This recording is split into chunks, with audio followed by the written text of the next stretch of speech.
মামা যাবা? কই যাবেন? উত্তরা। না মামা যাবো না, ওইদিক মেলা জ্যাম। আরে চলো না, ভাড়া বাড়াই দিব না। আরে মামা কইতাছি তো যাবো না, এখন অফিস টাইম, ওইখানে জ্যামে পড়লে সারাটা দিন যাইবো গা, ঝামেলা আছে। এত ঝামেলা থাকলে রাস্তায় বেরোইছো কেন? বাসায় বসে থাকলেই পারো। এ ভাই টাকা তো দিলেন, আবার হেলমেটটা নিয়ে যাচ্ছেন। আরে সরি ভাই, আসলে তাড়াহুড়োর কারণে ভুল হয়ে গেছে। এই যে আপনার হেলমেট, আর এই যে আপনার ভাড়া। ভাই বাকি টাকাটা নেবেন না? ওইটা আপনার কাছে রেখে দেন, সিগারেট খেয়ে নিয়েন। স্যার আসতে পারি? আসো। এই যে আমার ক্লাসের সবচেয়ে গুণধর ছাত্র, যেমন তার চলাফেরা তেমন তার ড্রেস আপ, তেমনি তার লেখা। আচ্ছা, এই যে তুমি ঠিক মতো ক্লাসে আসো না, একদম ঠিক মতো লেখাপড়া করো না, অগোছালো জীবন যাপন করো, তোমার কি ফিউচার নিয়ে কোনো টেনশন হয় না? এই চুপ করে আছো কেন বলো? স্যার আপনি কনফুসিয়াসের নাম শুনেছেন? হ্যাঁ শুনেছি তো। উনি বলেছেন life is really simple but we insist on making it complicated. চুপ বেয়াদব, ওর সাথে আমি ফাইজলামি করতেছি? হ্যাঁ, যেদিন থেকে তুমি ইউনিভার্সিটিতে ভর্তি হয়েছো একদিনও তুমি ঠিক টাইমে ক্লাসে আসছো? আর এটা তুমি কি জুতা পরে আসছো? দেখে তো মনে হচ্ছে বাথরুমের স্যান্ডেল। ইউনিভার্সিটিতে কিভাবে ডিসার্ভ করে আসতে হয় তুমি জানো না? আসলে স্যার এক্সামের জন্য লেট হয়ে যাচ্ছিল তো, তাই আসার সময় পায়ের সামনে যেটা পাইছি ওটা পরে চলে আসছি। আমি আসলে চাই না আমার এক্সামের কোনো ক্ষতি হোক।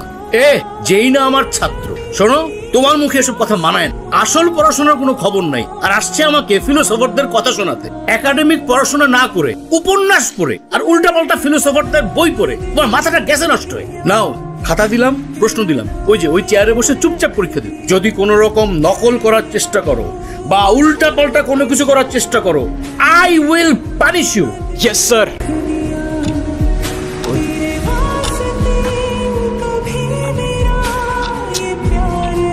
বাহ কি অপূর্ব! একে তো আরেকজনকে লিখতে দিচ্ছেন না, তার উপরে আপনি ধপধপে একটা সাদা খাতা নিয়ে বসে আছেন। আপনি পরীক্ষা দিতে আসছেন কেন? আসলে স্যার আমার মনটা সাদা তো, তাই আমার সবকিছুই সাদা। চুপ বেয়াদব, এক্ষুনি আমার ক্লাসরুম থেকে বের হয়ে যাও, বের যাও, গেট আউট, গেট আউট। কিরে সমস্যা কি? ডাকি শুনুস না বাবার স্যার? আজকে এক্সামের মধ্যে দেখাইতে বললাম, কি করলি তুই? আমরা এক ক্লাসে পড়ি, ডাক দিস একটু দেখাবি না? কি করলি? উল্টা স্যারে বলে দিলি, কেন এটা কেন করলি? হ্যাঁ এই ও তোমাকে কেন দেখাবে? ও তোমাকে কেন দেখাবে? তোমার নিজের কি ব্রেন নাই? তোমার কি জ্ঞান বুদ্ধি কিচ্ছু নাই? তুমি বাসা থেকে পড়াশোনা করে আসতে পারো না? তুমি চুপ থাকো, আমি তোমার সাথে কথা বলতেছি। কেন? ও কেন চুপ থাকবে? আর ও তো ঠিকই বলছে, তুই বাসা থেকে লেখাপড়া করে আসতে পারস না? তুই কিন্তু মুখে মুখে কথা বলতেছিস। হ্যাঁ করতেছি তো, কি হয়েছে? কি করবি তুই? কি করবো না? আরে এই ছাড়ো, ছাড়ো। আরে কি আশ্চর্য! এই ছাড়ো, ছাড়ো না কেন? ছাড়ো, ছাড়তেছ না কেন? বেয়াদব কোথাকার! কি রে তুই এখানে বয়া কি করতাছস? গেম খেলতেছি মামা, গেম খেলতেছি। তুমি এখানে বয়া বয়া গেম খেলতাছো আর ওদিকে তোমার পাখি লেগ পারে একা একা বয়া রইছে। কে ইরা? হ্যাঁ যাও একটু আদর যত্ন কইরা দিয়া হও মামা। কি বলস মামা? ইরা? হ্যাঁ মামা তোরা থাক, আড্ডা ওটা দে, চাটা খা, বিড়ি খা, আইতাছি। যাও মামা, best of luck. Ira, Ira কিছু বলবা? তুমি জানো না কি বলবো? শোনো, আমি তোমাকে আগেও বলছি, এখন আবার বলছি, তোমাকে আমি পছন্দ করি না আর কোনোদিন করবো না, পাস শেষ। আসিফ আর রকির কথাবার্তা শুনে তো সুবিধার মনে হলো না। ইরা তুমি কি ভেবে বলছো? তুমি জানো এর পরিণাম কি হতে পারে? রকি ইরার কাছে গেল, ইরা লেকের পারে একা বসে। কি? এর পরিণাম কি হতে পারে মানে? শোনো, আমি ভেবে বলতেছি আর তুমি আমাকে স্বপ্নেও কোনোদিন ভাববে না। যাও তো যাও, আমাকে ডিস্টার্ব করবে না, যাও এখান থেকে যাও। আরে ধুর, আমি ইরাকে নিয়ে কেন ভাবতেছি? ইরা তাহলে? কিন্তু রকি ছেলেটাও তো ভালো না। প্রেম যেহেতু করবাই না, আবার ইরার সাথে কোনো ঝামেলা করবো না তো? প্রেম করে যেটা করতাম সেটা করে ফেলি। আরে কি আশ্চর্য!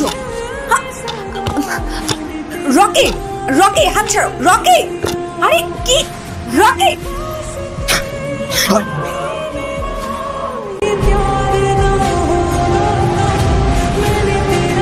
ওই তোর সাহস কত বড়? কি হচ্ছে? হ্যাঁ কি হচ্ছে? আমি নিজে যতই খারাপ হই না কেন, আমার তো মা নাই, তোর তো আছে। হ্যাঁ, একটা মেয়ের সম্মান কই থাকে তুই জানোস না? এরপর থেকে যদি এরম করার কথা কখনো ভাবস, বিজদারে বইলা তোরে কেমনে ক্যাম্পাস থেকে বের করতে আমার খুব ভালো করে জানাস। কি আবার এমনি ফেল করে তাকায় আসুস কেন? যা যা না। হিমু, ধন্যবাদ তোমাকে। ধন্যবাদ দেওয়া লাগবে না, তোমার জন্য আসি নাই আমি। আমার তো ছোটবেলায় মা মারা গেছে, কিন্তু আমি ছোটবেলা থেকেই দেখছি আমার বাবার আমার মায়ের জন্য কতটা সম্মান আছে। আমি নিজেও যতই খারাপ হই না কেন, আমার বাবা আমারে শিখাইছে মেয়েদের কেমনে সম্মান করতে হয়। না হলে সেদিন তুমি চর মারার পরও চুপ থাকতাম না। আচ্ছা তুমি এরকম রেগে যাচ্ছ কেন? সেদিনের ব্যবহারের জন্য আমি এক্সট্রিমলি সরি। সরি। তুমি আমার কাছে মাপ চাচ্ছ কেন? তুমি কোনো দোষ করছো?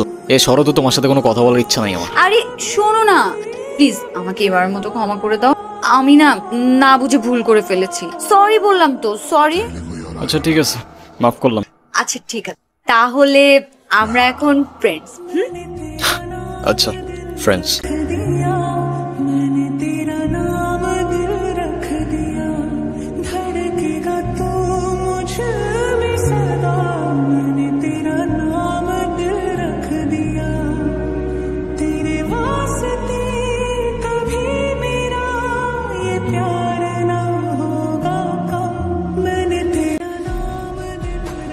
হ্যালো হিমো, গুড মর্নিং। কি ব্যাপার, এত সকাল সকাল কল দিছো কেন? কি এটা এত সকাল? সকালে কোনোদিন ঘুম থেকে উঠেছেন আপনি? উঠলে বুঝতেন এটা এত সকাল না, সকাল 9টা বাজে। 10টার দিকে আমাদের ক্লাস শুরু হয়ে যায়। আরে আমি কখনো টাইম মতো ক্লাসে গেছি নাকি? সেটাই, সময় মতো ক্লাসে যাননি, কিন্তু এখন থেকে প্রত্যেকটা দিনই সময় মতো ক্লাসে যাবেন। আমি বলেছি তাই। সরি, পারবো না। পারবে না? আচ্ছা ঠিক আছে, তোমার পারা লাগে। আজকের পর থেকে তুমি আমার সাথে আর কোনো কথা বলবে না, আমিও তোমার সাথে কথা বলবো না। রাখছি। এই, দাঁড়াও দাঁড়াও, আরে রাগ করো কেন? আচ্ছা ও ঠিক আছে, আসতেছি আমি।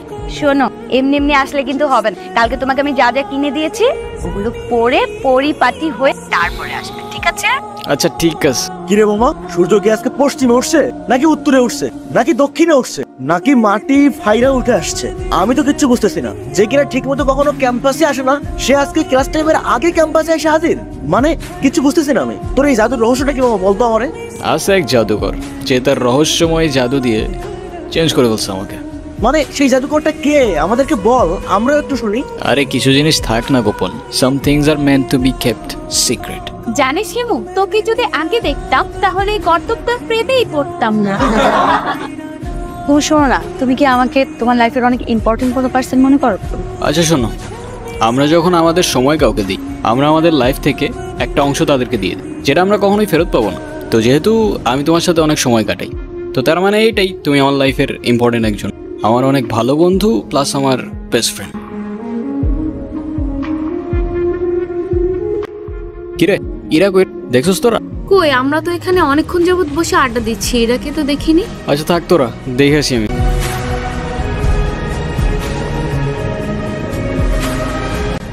হ্যালো হিমু। আমি এতদিন তোমাকে কতগুলো কল দিছি, কল ধরো নাই কেন? কি হয়েছে তোমার? আরে তোমাকে আমি সব বলবো। তোমাকে একটা গুড নিউজ দেওয়ার আছে। আগামীকাল সন্ধ্যায় দেখা করতে পারবে? হ্যাঁ পারবো, আমারও তোমাকে অনেকগুলো কথা বলার আছে, কিন্তু কোথায় দেখা করতে আসবো? কোথায় দেখা করতে হবে টেক্সট করে জানিয়ে দেব। আজ রাখি তাহলে, আগামীকাল দেখা হচ্ছে। এতদিন কোথায় ছিলা তুমি? তোমাকে আমি পাগলের মতো খুঁজছি কয়দিন। হেমো, মাঝে মাঝে কিন্তু হারিয়ে যাওয়া আনম্যান তো কিছু ভালো, কিন্তু তুমি আমাকে পাগলের মতো কেন খুঁজছি? আছে কিছু কারণ। আরে কি কারণ বলবা তো বাবা। আচ্ছা এত লুকোচুরি করে কি আছে? আমারটা বাদ, তুমি না বললা কি একটা গুড নিউজ আছে, ওটা বলো। আছে একটা কারণ, শেষ কথাটা না হয় শেষেই বললাম। শেষের কথা মানে বুঝলাম না। তোমার বুঝতে হবে না। বলো তুমি যেটা বলতে চাইছো। আমি তোমাকে ভালোবাসি ইরা। ভালোবাসি? হ্যাঁ ইরা, আমি তোমাকে ভালোবাসি। সেই ছন্ন ছাড়া হিমু আজকের হিমুতে পরিবর্তন হয়েছে শুধুমাত্র তোমাকে ভালোবাসি বল। হিমুর জীবনে ইরা না আসলে এই জীবন কখনো পসিবলই হইতো। এতদিন আমি কিছু বলতে পারিনি ভয়ে যে আমাদের ফ্রেন্ডশিপটা নষ্ট না হয়েছে, কিন্তু আমি আর পারতেছি না ইরা। আমাকে ভুল বুঝো না তুমি, আমি শুধু আমাকে পরিবর্তন না, তোমার জন্য যে কোনো কিছু করতে পারি। I love you Ira. দেখো ইমো, আমি তোমাকে আমার ফ্রেন্ড ছাড়া কখনোই কিছু ভাবি। আরে আমরা একসাথে ঘুরতাম, আড্ডা দিতাম, আমরা অনেক বেশি ফ্রি ছিলাম। দেখো এটা না যে আমি তোমাকে ভালোবাসতাম।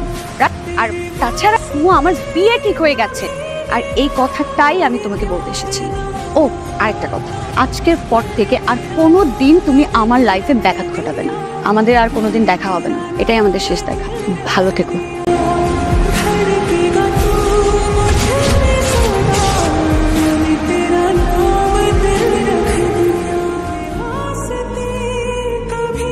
তো বন্ধুরা, আপনারাও চাইলে এই ধরনের ভিডিও বানিয়ে ইনকাম করতে পারবেন। ভিডিও এডিটিং শিখতে কমেন্ট করুন এবং আমার সঙ্গে সরাসরি যোগাযোগ করার জন্য মেল করুন। আমি আপনাদেরকে ভিডিও এডিটিং শেখাবো আমার সেকেন্ড চ্যানেল, যার লিংক নিচের ডেসক্রিপশন বক্সে দেওয়া আছে। ওখানে একটা কোর্স লঞ্চ করেছি যেখানে বেসিক থেকে অ্যাডভান্স লেভেল পর্যন্ত ভিডিও এডিটিং এর সম্পূর্ণ কাজ শেখানো হবে। তাই দেরি না করে সেকেন্ড চ্যানেলটিকে সাবস্ক্রাইব করে রাখুন এবং আপনারাও এই ধরনের ভিডিও বানিয়ে সোশ্যাল মিডিয়ায় আপলোড করে ইনকাম করুন। ধন্যবাদ।